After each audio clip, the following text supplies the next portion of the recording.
বেশ ভালো লাগছে। খাঁচার মধ্যে দিয়ে চলছি আর চারপাশে পাখি, বিভিন্ন পাখি রাখা হচ্ছে, তারা মুক্ত মনে ঘুরে বেড়াচ্ছে আর আমরা খাঁচার মধ্যে দিয়ে হেঁটে যাচ্ছি। কলকাতা চিড়িয়াখানার 150 বছর পূর্ণ হলো। তা কি ভাবছেন শুধুমাত্র বাঘ সিংহ এসবই দেখবো এই ভিডিওতে, তাই তো? না, একদমই না। তা শুধু নয়, অ্যামাজন জঙ্গলের ভয়ঙ্কর অ্যানাকোন্ডা থেকে শুরু করে এই চিড়িয়াখানার প্রাকৃতিক সৌন্দর্য এবং সাথে অবশ্যই নতুন বছরে এবারের নতুন আকর্ষণ, মানুষ থাকবে খাঁচার ভিতরে আর প্রাণীরা বাইরে, এ সবই দেখব। তাহলে শুরু করা যাক কলকাতা চিড়িয়াখানা ভ্রমণ এই ভিডিওর মাধ্যমে।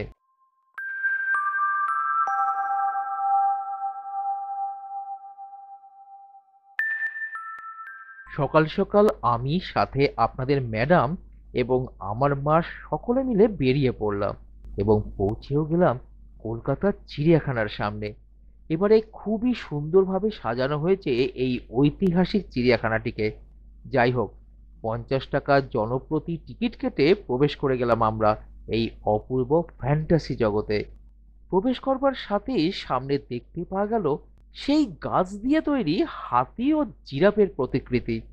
বাচ্চা থেকে বয়স্ক সকলেরই দুর্দান্ত লাগে প্রবেশ করবার পরে এই দৃশ্য দেখবার পর। এবারে একটি জিনিস করা হয়েছে, যারা হেঁটে দেখতে পারবেন না তাদের জন্য অল্প টাকার বিনিময়ে চিড়িয়াখানা ঘুরিয়ে দেখাবার জন্য গাড়িরও ব্যবস্থা করা হয়েছে এখানে।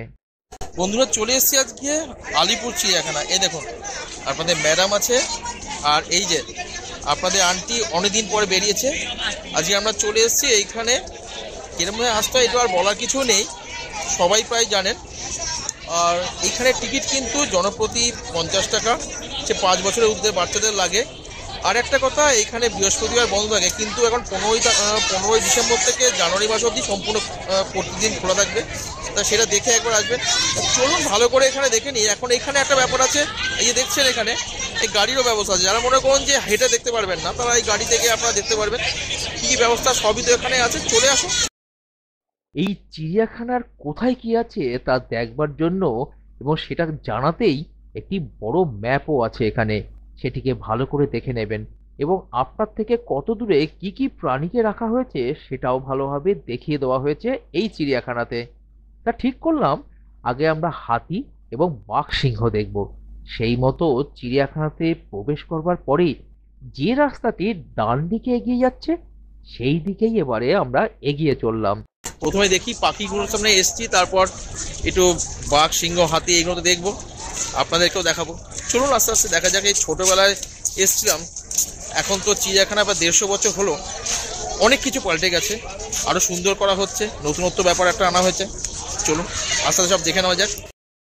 যেহেতু শীতল পরিবেশ চারিদিকে, তাই এই সুন্দর পরিবেশের মাঝে এই দেশি বিদেশি বিভিন্ন পাখিদের সামনে গিয়ে তাদেরকে দেখতে আমাদের এবং সাথে বিভিন্ন বাচ্চাদেরও বেশ ভালো লাগছিল।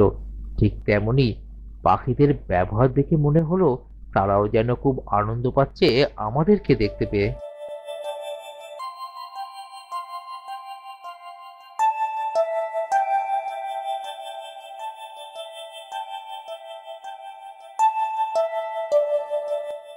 এই চিড়িয়াখানা অঞ্চলে মানুষ এবং প্রাণীদের স্বাস্থ্যের দিকে তাকিয়ে প্রচুর সবুজায়ন এবং জলাশয়েরও ব্যবস্থা করা হয়েছে।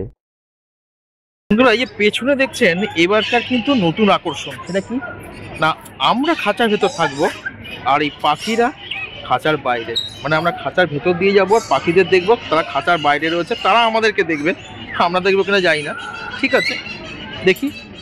বাইরে তো সারা জীবন তো ওদেরকে খাঁচার ভেতরে দেখেছি, এবার নিজেদেরকে খাঁচার ভেতরে রেখে ওদেরকে দেখার মজাটাই নেওয়া যাক। ঠিক আছে, চলুন এগিয়ে যাওয়া যাক।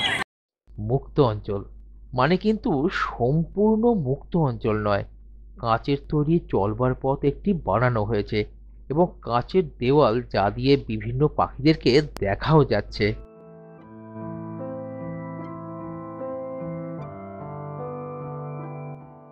বেশ ভালো লাগছে। খাঁচার মধ্যে দিয়ে চলছি আর চারপাশে পাখি, বিভিন্ন পাখি রাখা হচ্ছে, তারা মুক্ত মনে ঘুরে বেড়াচ্ছে আর আমরা খাঁচার মধ্যে দিয়ে হেঁটে যাচ্ছি। বেশ ভালো, কনসেপ্টটা ভালো, বেশ ভালো লাগছে। আপনারা চলে আসুন, ভালো লাগবে। এটা নতুন আকর্ষণ, এবারকার 150 বছর উপলক্ষে দারুণ পড়েছে।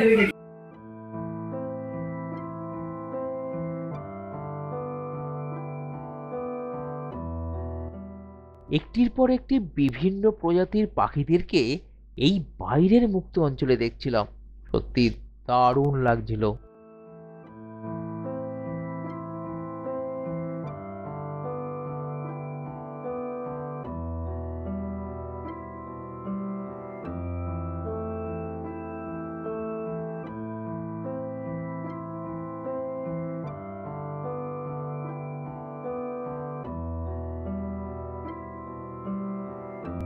মানুষদের জন্য তৈরি খাঁচার ভিতর ঘুরে সব দেখে নিয়ে বাইরে বেরিয়ে এসে এবারে পৌঁছে গেলাম ভারতীয় হাতিদের জন্য তৈরি যে অঞ্চলটি রয়েছে সেটিকে দেখতে।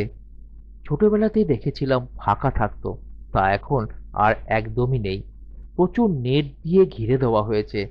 এর জন্য অবশ্য আমরাই দায়ী, কারণ বেড়া পেরিয়ে পশু পাখিদের কাছে অনেকেই পৌঁছে যাওয়ার চেষ্টা করত, সাথে বাইরের খাবার যা পশু পাখিদের পক্ষে খুবই ক্ষতিকারক তা ছুড়ে দিত অনেকেই। তার থেকেই রক্ষা করবার জন্যই এই ব্যবস্থা। এবারে পৌঁছে গেলাম সিংহের খাঁচার সামনে। সকালের মিষ্টি রৌদ্র গায়ে মেখে বিশ্রাম সে করছিল, কিন্তু এত মানুষদের দেখে সেও একটু তার রাজকীয় চাল আমাদের সামনে জাহির না করে থাকতেই পারল না।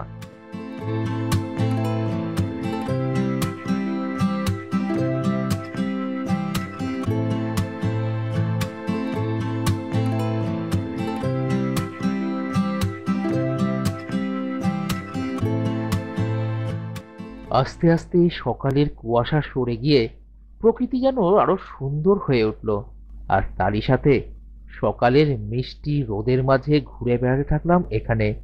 সেই ঘুরে দেখতে দেখতে এবারে এসে পৌঁছালাম নেকড়ের খাঁচার সামনে। সকলের দেখবার সুবিধার জন্য এখানে কাচের দেওয়ালও করে দেওয়া হয়েছে।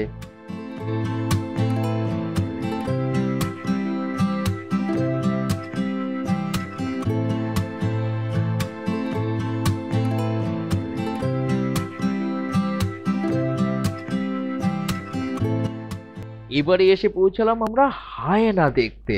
আর সেই হায়না সে তো আরাম করবার জন্য মাটিতে গর্ত করে সেখানেই শুয়ে আমাদেরকেই দেখতে থাকলো।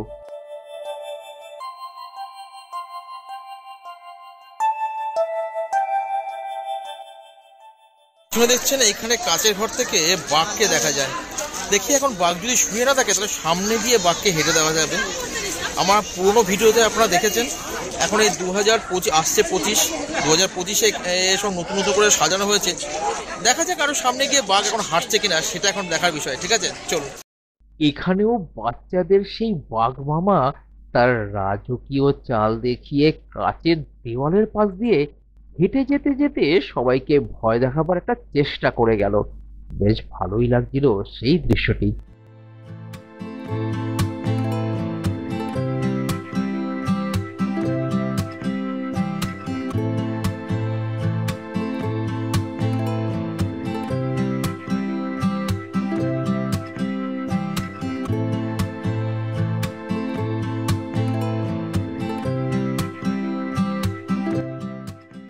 এই কাচের ঘরের পাশেই রয়েছে আরেকটি কাচের ঘর। এখানে রয়েছে সাদা বাঘ। বেশ ভালোভাবেই তার দর্শন পেলাম আমরা। এবং এরই পাশে ঐতিহাসিক সেই পাহাড়ের গুহা এবং জল দিয়ে ঘেরা একটি অঞ্চল, যেখানে রয়্যাল বেঙ্গল টাইগার তার রাজকীয় মেজাজ দেখাতে তখন ব্যস্ত হয়ে পড়েছেন।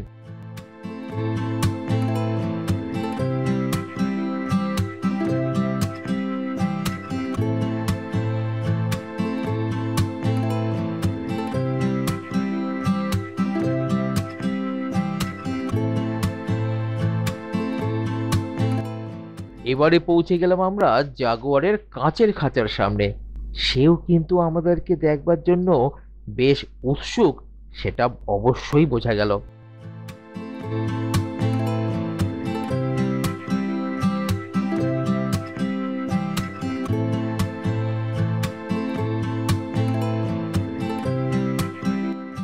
বাঘসিংহ দেখলাম, তার জিরাফ কেন বাদ যাবে? এই জিরাফ রাখবার জন্য অনেক বড় একটা জায়গা রয়েছে। সেখানে গিয়ে এবারে দেখলাম আফ্রিকা মহাদেশের এই বিশাল বড় প্রাণীদেরকে।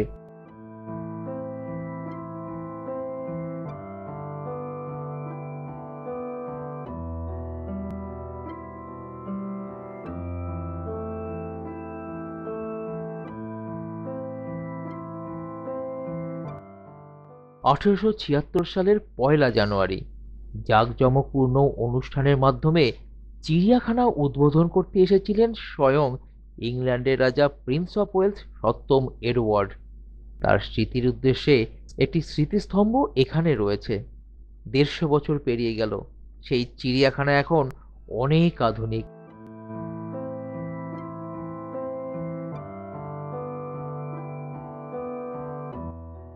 জঙ্গলে শুধু স্থলভূমি নয়, জলভূমিও থাকে, আর সেই জলাভূমির রাজা হলো কুমির। এবারে সেই কুমির দেখতে তাদের জন্য তৈরি জলাশয়ের সামনে এসে পৌঁছালাম আমরা। কুমিররা কিন্তু তাদের নিজেদের মনে জলের থেকে ডাঙার উপরে এসে রৌদ্রের মাঝে আনন্দে শুয়েছিল।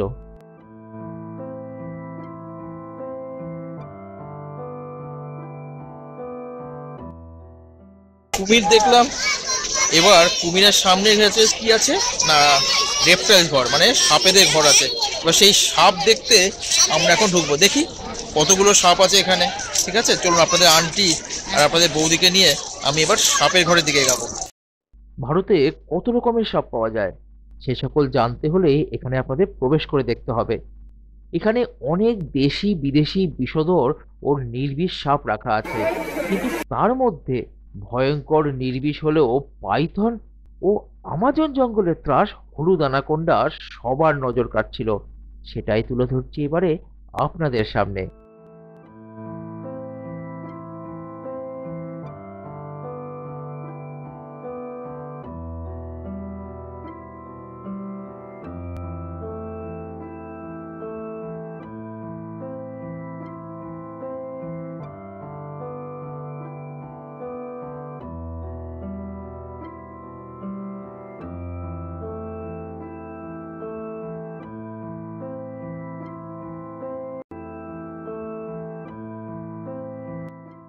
আপনাদের সেই অ্যানাকোন্ডা মুভিটা মনে আছে?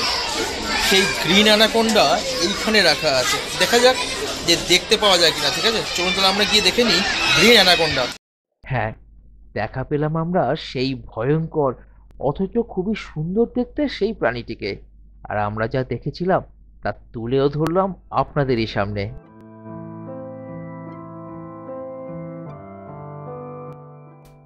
এবারে যার কথা না বললে ভালোই লাগবে না, সেই শিম্পাঞ্জিদের ঘরের সামনে এসে পৌঁছালাম আমরা।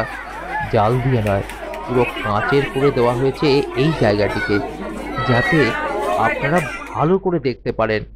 মানুষদেরকে দেখে শিম্পাঞ্জিদের দল বেশ কসরত করে দেখাচ্ছিল, এবং বাইরে থেকে মানুষেরা, বিশেষ করে বাচ্চারা, খুবই আনন্দ পাচ্ছিল সেটা দেখে।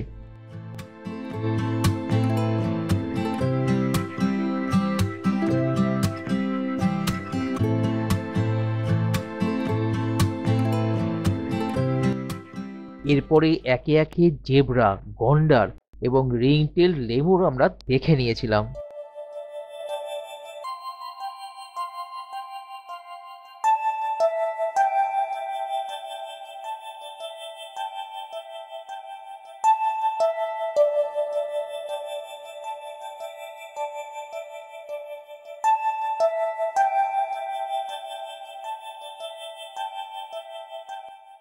ভারতীয়দের কাছে আরেকটি বিখ্যাত প্রাণী হলো ভল্লুক। এবারে সেই ভল্লুক দেখতে এসে পৌঁছালাম আমরা।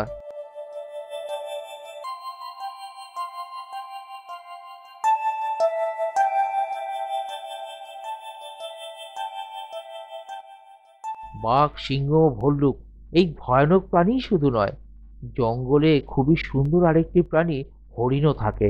তাদেরকে না দেখলে যে চিড়িয়াখানা দেখা সম্পূর্ণই হবে না।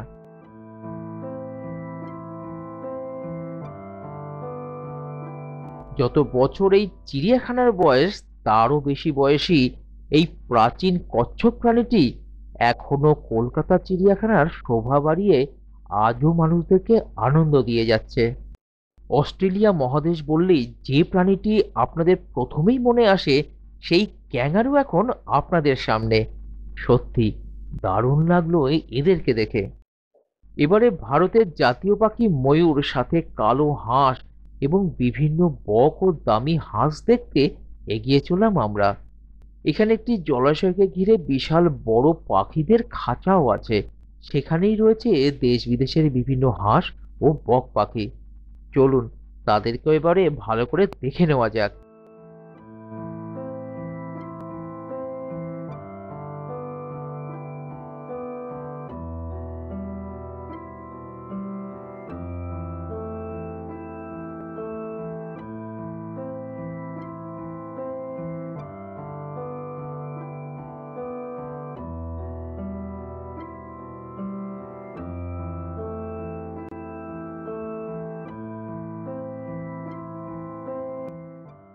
ঘুরে বেরিয়ে আনন্দ করে বিভিন্ন প্রাণীদেরকে তো দেখা হলো, কিন্তু খিদে তো পেতে পারে।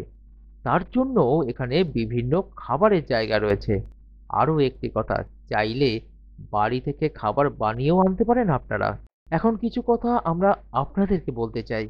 উইথ মাদার ইউটিউব চ্যানেলের সাথে সাথে এর পাশাপাশি আমাদের একটা ফেসবুক পেজ আছে, কাইন্ডলি সেটা একটু ফলো করে দেবেন, শেয়ার করে দেবেন, কারণ আমরাও চাই আগামী দিনে একটু এগিয়ে যেতে আপনাদের সঙ্গে নিয়ে, আপনাদের সাথে নিয়ে। এছাড়া নতুন নতুন আরও কোন কোন জায়গা আপনাদের সন্ধানে আছে সেটা সম্পর্কে যদি জানেন বা বিস্তারিত কোনো তথ্য চান সেই সম্পর্কেও আমাদের কমেন্ট বক্সে অবশ্যই সেই জায়গার নাম লিখে দেবেন। এবং কেমন লাগছে আমাদের ভিডিওগুলো সেগুলো একটু জানাবেন। আপনাদের মূল্যবান মতামত পেলে আমরাও খুশি হব। ভালো শুনলেন ম্যাডাম কি বললো, তাতে বেশি করে একটুখানি লাইক, শেয়ার আর সাবস্ক্রাইব করুন। সাহিত্যিক সুনীল গঙ্গোপাধ্যায় থেকে বুদ্ধদেব গুহ, বাঙালির এই চিড়িয়াখানার প্রতি প্রেম তারা তাদের লেখায় বারবার চিড়িয়াখানার কথা উল্লেখ করে গেছেন। আজ ১৫০ বছর পরেও পুরাতন সেই নস্টালজিয়াকে ধরে রেখেই উন্নত থেকে উন্নতর করবার চেষ্টা করা হচ্ছে পৃথিবীর অন্যান্য চিড়িয়াখানার সমকক্ষ করে তুলতে। সেটি চাইবো খুব তাড়াতাড়ি হয়ে উঠুক। এবারে আমাদের বাড়ি ফিরে যাওয়ার সময়। আমরা খুব তাড়াতাড়ি ফিরে আসছি আগামী ভিডিওতে আপনাদের কাছে, তাই সাথে থাকুন আপনাদের এই প্রিয় চ্যানেলটির সাথে। দিনের শেষে একটাই কথা বলার, ভালো থাকুন, সুস্থ থাকুন, সাথে আপনার পরিবেশকে পরিষ্কার রাখুন, সাথে নিজের মন যেটা বলছে সেটাই করুন, নিজের সাথে সবার মনে আনন্দ ছড়িয়ে দিন।